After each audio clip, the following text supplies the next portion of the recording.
Night నేను డ్యూటీకి వెళ్ళి వచ్చేటప్పటికి పడుకొని ఉన్నాడు. వాళ్ళ అమ్మ పడుకుంది, ఇద్దరు పడుకున్నారు. నేను వచ్చేసి కాలేజీని కడిగేసుకొని నేను పడుకున్నాను అనమాట. పొద్దున్న ఏకవజాయని 4:05, 4:30 టైం అప్పుడు బాటిల్ పట్టుకొని వెళ్ళిపోవాలి. బాత్రూమ్కి ఇన్నాళ్ళ వెళ్తాను కదా అని నన్ను చూసినాను.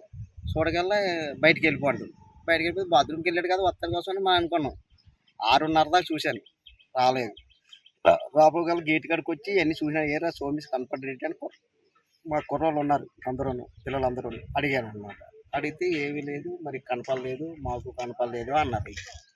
అనగల రైలు ట్రాక్ అంటే ఇవన్నీ తిరిగినాను. వాళ్ళు ఏమైనా ట్రైన్ అది వచ్చేటప్పుడు కానీ ఎక్కడ కానీ వెళ్ళాడా లేకపోతే ఏమైందని అది తిరిగాను. మా పిల్లలందరూ వచ్చి మా ఊళ్ళంతా దగ్గర 10 మంది దాకా వచ్చారు. అందరం తిరిగినాం. ఎక్కడ లొకేషన్ ఏమీ చెప్పలేదు. చచ్చిపోయే ముందు వీళ్ళకి లొకేషన్ ఏదో పంపించారు. ఏమని చెప్పిందంట? మా కుర్రోళ్ళు తెలుసు. ఏదో బెట్టింగ్ అమౌంట్, అదే అమౌంట్ ఇలా కాశాను నాకు పోయిందని అన్నారు. ఎంత డబ్బులు మరి ఎంత అయిన సంగతి మనకు తెలియదు. అది అడిగిందా మిమ్మల్ని? మమ్మల్ని ఏం అడగలేదు. క్రికెట్ బెట్టింగ్ లో డబ్బులు పోవడం వల్ల చనిపోయాడు. అదే ఎంత మంది అనుకోవచ్చు మీరు? మరి ఎంతవరకు కాశాడు మనకేం తెలుసు.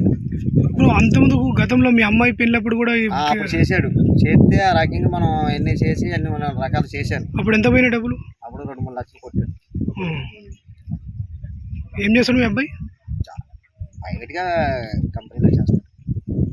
ఉంటాం ఇక్కడ ఊరు